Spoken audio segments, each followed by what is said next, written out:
Alright guys, this is one quest 30 secrets. First we have search up settings. I'm gonna start with this one because for whatever reason, if you guys cannot find these settings, you can just literally search it up in the settings. So that's the first secret I want to put you guys on. You can use your own keyboard that can come to you in your own space. Yes, there's a certain keyboard out there made by Logitech that you can use and you can bring into VR from real life. So it's like a crossover, like an episode crossover. Anyways, Xbox Cloud Gaming. Look, bro, you could play Xbox games on your headset. There's an Xbox app. Yes, you do have to pay. So if you don't got the money, let's just move on to the next one. Also, the cloud gaming really depends on your internet connection. So if you have booty internet connection, then don't even think about it. You can fix stick drift, right? I'm not talking about physically, I'm talking about in software. If you go to settings, devices, controllers, and then you can click thumbstick, range, and dead zone. If you go through that, it should be able to fix a little bit of your stick drift. If it doesn't fix it, toss the controller, bro. Next, we got text change size. Look, bro, if you need glasses, you can't see, like I need glasses. I wear contacts. I don't think it's that important right now. You can change the text size if you go to settings, display and brightness. I don't know, make it bigger, make it smaller.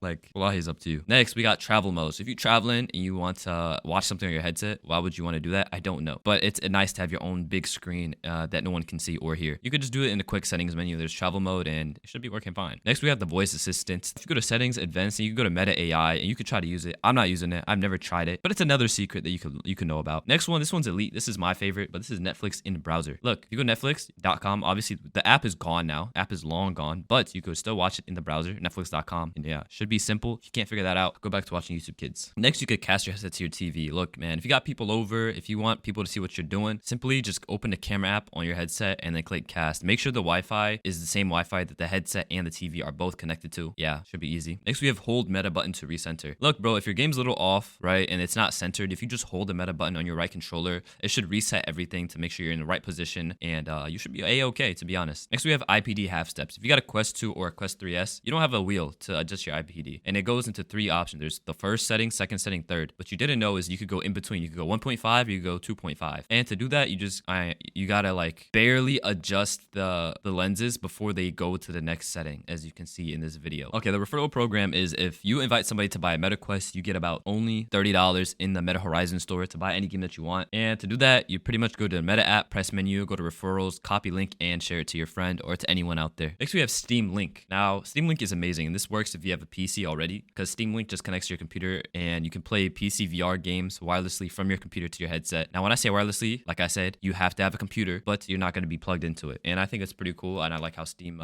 made that. It's a simple app that you install on the headset, and you can connect to your Steam. Next, we have dimming while watching. Now, going back to Netflix earlier, if you watch Netflix and you full screen it, there's an option to dim the surroundings around you if you're in pass-through mode. So you can have the background be as white as possible, or you could dim it all the way to the point where you can barely even see what's around you and just see the screen, which is pretty cool. Next, we have lie down to use VR. Now, this one is in the experimental settings, but if you lie down, you could use VR. Who's going to use this? Whoever wants to lie down and use VR. This is great for watching content. Next, we have menu themes. You have the white light theme and dark theme. Now, if you want to, first of all, I'm going to start by saying if you use light theme, you're a maniac. But anyways, if you want to change it to dark theme, you go to settings, display and brightness, and you have the different themes right there. Next, we have your controller to record. Look, bro, there'd be a lot of times when you're playing a game, you don't want to go through all the menus, right? So if you hold the Oculus button and hold the trigger on your right controller, then you'll be able to start recording easily. And then you do the exact same thing to stop recording. And then if you hold it really quick, you're actually going to take a screenshot. You can sync your media to your phone, which is going off of the last thing that I said. Look, bro, if you record something and you want to share with your friends, you can just go to the MetaQuest app. For me, it automatically syncs. Like, I don't have much of a say in it. And if it doesn't work for you, Google it, because I don't know how to fix it. Double tap controllers together to switch to hand tracking mode or back to controller mode. If you want more explanation, there's none. Next, we have external mic support. The mics on the Quest aren't even that bad, but if you want to have a better mic and sound like a YouTuber, then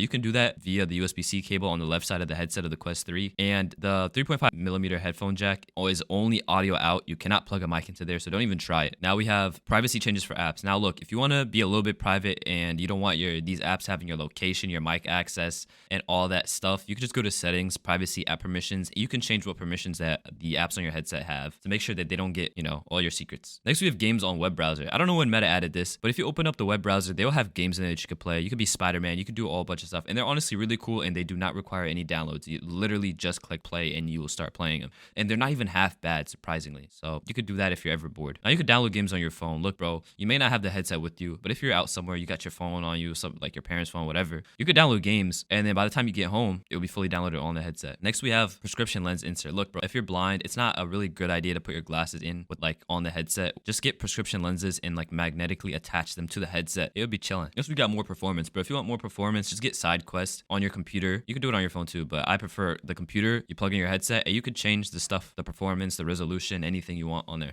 Next, we have placing screens everywhere. Like, this is a thing you could just do. If you want to have more screens, you could literally literally just drag and put it anywhere. You can watch 3 videos at the same time of mine if you would like. I'm not gonna force you. It would be very nice if you did that. Next, we have camera recording settings. Before, you'd be able to like record in a square, but now you have full access to the camera settings right here in the settings. Just follow this tutorial on screen. You should be chilling. You could double tap the side of the headset for pass-through. Pass-through is amazing. I literally, when I use my headset, I'm always in pass-through. So you don't have to go through all the little sub-menus. You can just double tap the side of your headset and you can see everything. Next, we have the type of boundary. Stationary boundary is the best boundary, which you can change in the quick settings right here. And it's pretty cool because when you are like reaching your arms out everywhere, you're not constantly seeing the boundary and it's ruining your game. It's really chill. Just stay in place and make sure there are no walls that close to you. Next, we have Quest Link. Quest Link is meant for like PC VR. You can pretty much do it by downloading the Meta Quest Link app on PC, and you could connect the headset to the PC via a wire, or you could do it with AirLink, settings, system, and Quest Link. Either you could do AirLink as long as the Meta Quest app is on your computer. Anyways, if you guys enjoyed this video, let me know. I'm tired. I gotta go to school soon, so peace.